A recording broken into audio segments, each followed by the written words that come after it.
दिल्ली समेत 6 राज्यों में खाली पड़ी लोकसभा की 3 और विधानसभा की 7 सीटों पर 23 जून को उपचुनाव होने हैं। उपचुनाव की वोटिंग से पहले मोदी सरकार ने सेना में 2 साल से बंद चल रही भर्ती को फिर से शुरू करने का ऐलान कर दिया। इसके लिए सरकार की ओर से अग्निपथ योजना लॉन्च की गई।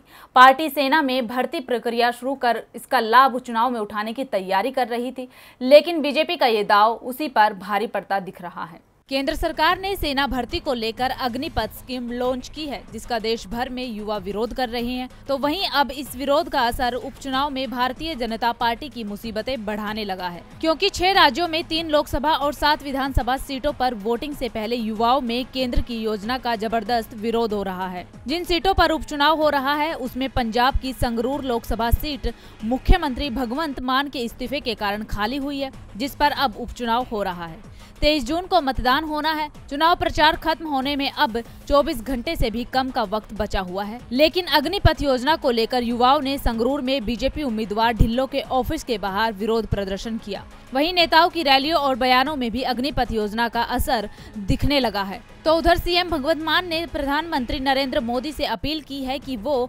अग्निपथ योजना को वापस ले ले। इसके अलावा कांग्रेस ने भी इस योजना का विरोध किया है। यहां तक कि बीजेपी के सहयोगी पंजाब लोक कांग्रेस के चीफ कैप्टन अमरिंदर सिंह ने भी अग्निपथ योजना का रिव्यू किए जाने की मांग की है। तो उधर उत्तर प्रदेश की 2 सीटें आजमगढ़ और रामपुर में भी बीजेपी के लिए मामला मुश्किल हो रहा है।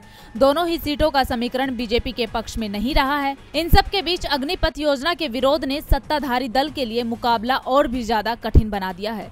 अग्निपथ योजना अचानक यहां पर चुनावी मुद्दा बन गई है। यहां पर समाजवादी उम्मीदवार धर्मेंद्र यादव युवाओं को संबोधित करते समय इस पर मुखर होकर बात कर रहे हैं। वो लोकसभा पहुंचकर इस योजना के विरोध की बातें कह रहे हैं। वहीं बीजेपी उम्मीदवार दिनेश लाल यादव निरहुआ इस योजना पर ये कहते हुए बचाव कर रहे हैं कि पूरी दुनिया में अग्निपथ स्कीम की तारीफ हो रही है। तो वहीं कुछ युवाओं का कहना ये भी है कि नौकरी देना अच्छी बात है, लेकिन अग्निपथ के विरोध ने बीजेपी और इसकी पॉलिसी के विरोध में संदेश दिया है। एक तरफ बीजेपी अग्निपथ योजना का बचाव करती नजर आ रही है, तो दूसरी तरफ युवाओं का विरोध प्रदर्शन, जिसको अब विपक्ष का समर्थन भी मिल रहा है, वो बीजेपी के लिए उपचुनाव की राह मुश्किल कर रहा है।